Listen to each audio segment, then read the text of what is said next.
Succession is one of the best shows I have ever seen. Everyone is messed up and borderline dysfunctional.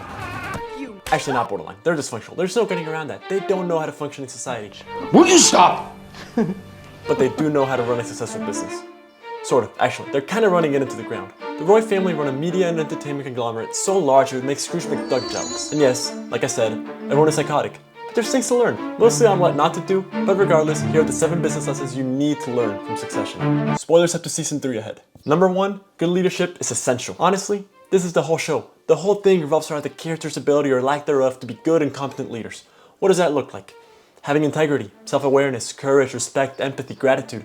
Basically, all traits absent from most of our main characters. These key traits that make a good leader are so essential, not only in a company's well-being and ability to weather difficult times, but to one's own self and ability to go through life as a productive member of society. Out of the main lineup of potential leaders of Waystar, each of the characters suffer from a deficiency in 1 or 2, or all of the character traits that make a good leader. We'll start with Roman. He is, broken. Boo, honey, boom. No self-awareness, no courage, no respect, lacks empathy, and probably has never said thank you. Like, ever. Roman, you're a moron. He's growing up and getting better though, you go buddy. Same can probably be said about Kendall. Talk about broken, my man is barely holding it together like the entire show. Although he shares most of the faults that Roman has, he is slightly more respectful and empathetic. But gets no empathy or respect himself. Shiv is more self-aware. I mean, she was born a billionaire, so take that with a grain of salt. She also exhibits more courage, but she also very much lacks respect and empathy, especially in her personal life, especially towards her husband. What else? Oh yeah, Connor. Forgot about you, Mr. Future President, my bad. Here's the thing about Connor. He's got the self-awareness of a chicken. I think I finally found a job I want to do. Okay, what is it? President of the United States. Then there's Logan Roy, the father and CEO. He is ruthless and fearless, traits that can be applied to good leaders, but that's about it. I don't know how he made such a success out of his company. He is the least respectful and empathetic out of all of them, and if he ever says thanks, it's because he's manipulating you and has you under his thumb. I would argue that the reason the show emphasizes the character's lack of traits fit for a good leader is because those are traits that we should all strive to have, and that they, as potential leaders of a global company, need to have. My dad always said we were all meant to lead. I didn't really agree growing up, but the more I think about it, the more evident that becomes. We're all called to lead. In different ways, of course, we all have different vocations, but even those that are at the bottom of the corporate ladder, or those with minimal responsibilities, are all called to lead. To pick up their load and aim up. We should all strive to pick up responsibility, as much as we can carry, and we need those traits that make a good leader to do so. The world needs good leaders. Society depends on it, we depend on it. Second lesson, communication is key. Most, if not all of the conflict within the show comes from the character's lack of good communication. It is severely lacking everywhere. The characters not only don't know how to communicate, but they don't seem to understand the power of words. Like Nerdwriter pointed out in his video, Say What You Mean, characters say one thing, mean another, and leave a whole other thing unsaid. Yeah, it was words. Words are just, what? Nothing.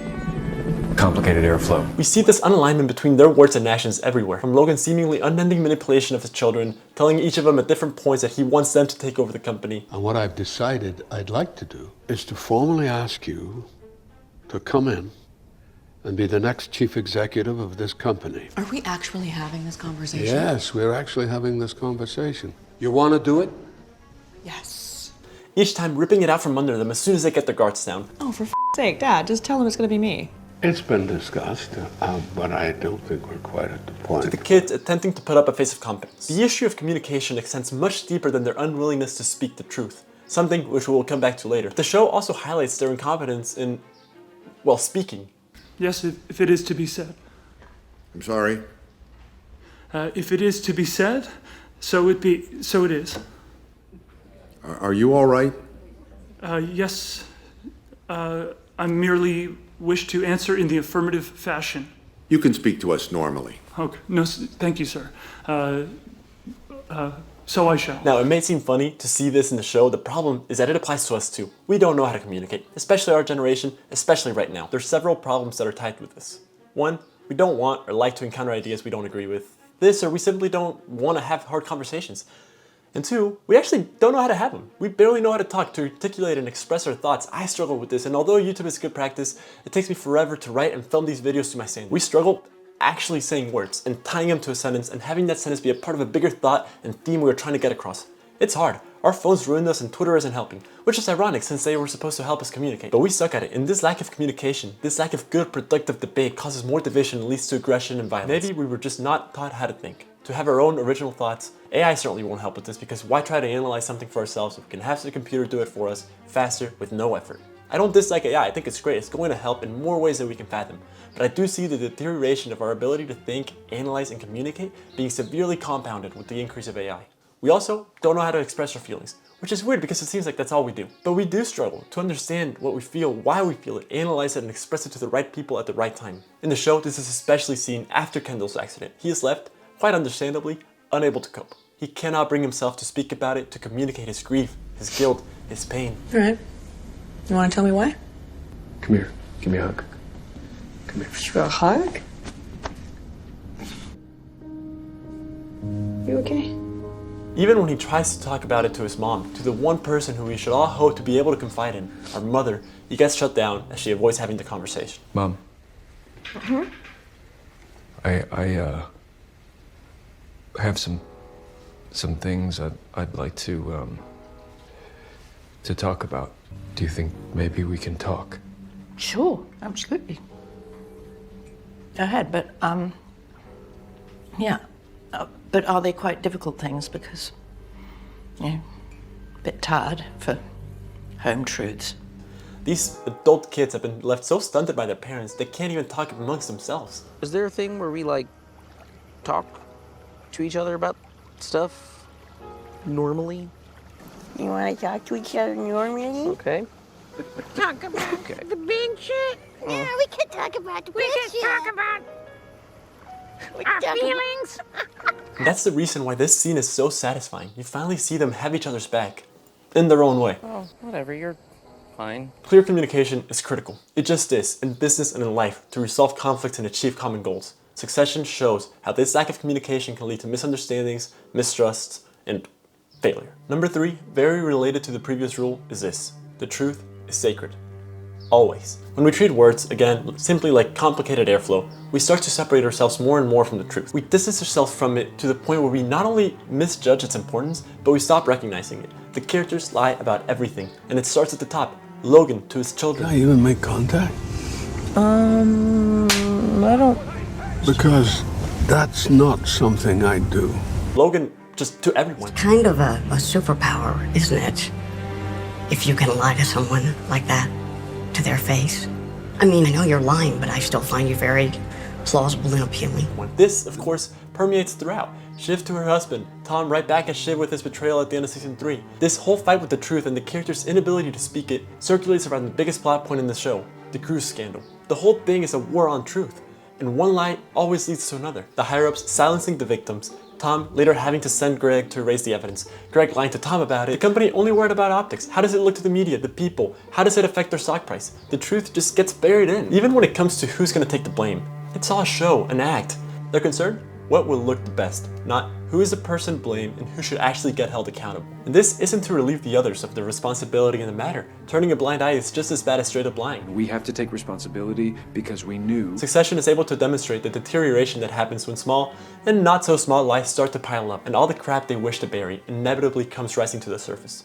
Now, you could say that perhaps the show is actually arguing the opposite, or at least shedding light into how corrupt our world is, that even people who lie and bend the truth as much as the Roys do are still able to find success. To that I ask, is that really success? Yes, they are rich beyond belief, but successful is probably the last thing I would say they are. Imagine you conduct yourself in deceit. You lie to yourself.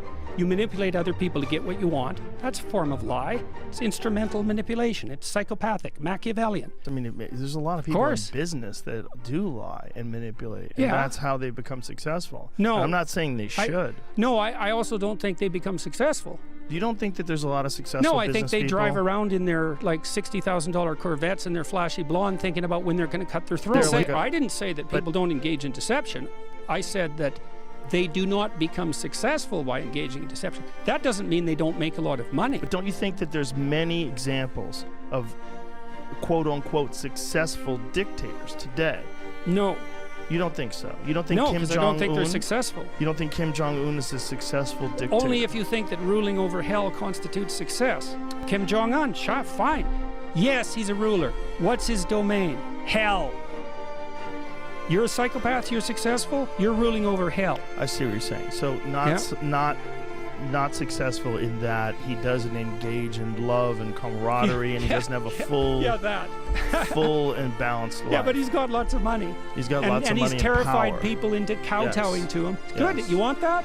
Go ahead, man. That's how you define So I success? see what you're saying. This is Logan Roy, ruling over his version of hell. Successful? I don't think so. You don't want that life, or at least you shouldn't. where you have broken your children down in your aims towards domination, and everyone around you shivers with grotesque fear and disgust. That is not success, and that is where lies and a lack of morality get you. Speaking of morality, rule number 4, ethics and values matter. More than you can imagine, and not only in your personal life, but in business too. It may seem possible to divide the two, to act according to a certain moral code outside of work, and in business feeling like you have to be a killer. The truth is, they're interchangeable. It's like kind of against my principles. Your principles? Craig, don't be an asshole. You don't have principles. Undoubtedly, if you're Mother Teresa in real life, you'll be just as good and fair in business. And we can all think of a douche who will cheat on his wife and then cheat on his business partner just the same. Because really, we are not Dr. Jekyll and Mr. Hyde. We are one person with one moral code. Now, we may all have our different reasons for being moral, for our strive towards holiness, whether it be religion or a belief in the natural order of things. Regardless, even outside of all that, it's just good business to prioritize ethics and values. A company that does is just simply more likely to succeed in the long run. People don't get away with corruption over the long term. Justice is served and karma always comes back to bite. In this life or the next. But truthfully, just pragmatically, people don't want to do business with someone they don't trust, with a bad reputation that will stab them in the back the moment they turn around. Inevitably, their lack of morals and ethics will drive everyone away and make space for the competition. Rule number 5. Competition is fierce. The main conflict through the show, apart from the inner drama between the family, is Waystar's competitors constantly being at their throats. The first season accumulates in the bear hug given by Stu and Sandy, helped of course by Kendall, but even after Kendall backs out, the whole of season 2 is Logan trying to acquire other companies in order to beef himself up and make it harder for Stewie and Sandy to buy them out. Their competition will not back off, and neither will yours. Competition is a part of life. A good part of life. Cutthroat? Yes, but necessary. Competition amongst businesses is crucial in maintaining a healthy economy. It drives businesses to innovate, to come up with better solutions to age-old problems. It helps keep a steady price so as to keep customers. It encourages those businesses to operate more efficiently, reducing costs and improving quality. It does all this and more. Competition will do this through you or in spite of you. It doesn't care. The show does a great job at reminding us that no matter who you are, no matter how big you get, there is always someone coming for you. And if you don't keep your foot on the gas, if you don't keep improving and learning, your business will fail. Your business, or you. Competition is seen everywhere. It's not only in business. It makes the whole world go round. You encounter it in dating, applying for jobs, in sports, earning scholarships. It's everywhere, but it's amazing because it strips away the worst in you. Now, how to stand out amongst the competition? Simply put, by doing things better, faster, cheaper, and more efficiently. And that's where rule number 6 comes in. Adapt. Waystar's core business is one of news. And I'm talking the old style with like news anchors and late night shows. Through the years, Logan has been hesitant to admit to the changing of the times. The change that we're all seeing and experiencing now. The change in the transfer of information. Anyone can now reach anyone. You don't need a studio backing you or deals with producers. Anyone can start a YouTube channel and start spewing their thoughts for everyone to hear. Case in point. The kids are actually a little bit more aware of this. Back in season 1, the first deal we actually ever see done is by Kendall buying a small media startup. He knows that for the company to pivot in the new direction that the world is headed in, they need to start acquiring some smaller companies that fill in the gaps that they're missing. And those gaps are killing them. Their stock price is constantly going down through the show. Due, of course, not only to that, but to, some close calls to death, hostile takeovers, inter-family drama, the usual. But the thing is, even if the company was running perfectly, nobody wanted to strangle each other, it would still be running perfectly into the ground. They need to adapt. This is something that everyone seems to be aware of, but no one is sure on what direction to pivot to. And even with the option to throw in the cards and cash out, Logan's pride doesn't allow him to take the opportunity to sell that is right in front of him. And finally, rule number 7. This is funny. This has been the last rule in every single one of my lessons to learn series, but nowhere is it more applicable than here. Family. The show is literally based on a family trying to survive, both in business and as a family. With every season, it becomes harder and harder to see them actually achieve this. I can make a whole video about the show's emphasis on relationships. All of them point to something worth analyzing. I can talk about the relationship between Logan and Kendall and how it mirrors ancient archetypal stories like the Greek myths of Kronos and Zeus, or Shakespeare's King Lear. I can talk about Shiv and Tom and their power struggle as a married couple and their inability to show each other love.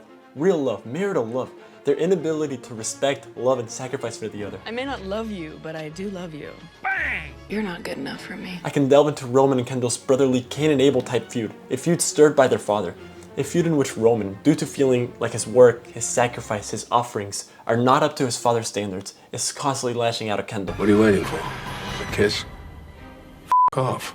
Be gone. Bye-bye. To be fair though, I never saw Roman rap for his dad, and we all know Kendall put in that work. L to the OG, dude be the OG, and he playing. Certified classic. Anyway, I can talk about that, or I can talk about Tom and Greg and their not so subtle mirroring of the Roman Emperor Neo and his slave Sporus. You want to come with me? Scores? Man, I didn't even get to talk about Cousin Greg. What a character, what a legend. Yes, if it is to be said. Yes, it is to be said. Even him though, he is Cousin Greg. His identity is based on his relationship as a family member. And again, I forgot about Connor's story of his life. And I must be considered and I need to be taken into account. You're right, sorry. Anyway, poor Connor. He is also suffering from his own feelings of abandonment and feeling of being tossed aside even though he is... I am the eldest son! And I proposed to my fiancée. And no one has said congratulations. You're right, again, sorry, congratulations. The whole family. Messed Up doesn't begin to cover it. And as I've been alluding to this whole time, the lessons to learn from this show all help us re-examine what success really means. It's shows like this that make you reconsider what we really want that will make us happy. We all want money, wealth, and property. I mean, hey, God property is a good question, but God love? That's a real one. Look at all these miserable, loveless people. All the money in the world couldn't buy them happiness. Family is everything, and I hope they figure that out before this last season is over. But they might not. Actually, yeah, they're probably not. This video could age pretty bad. The ring. L to the O. OG. Dude be the OG.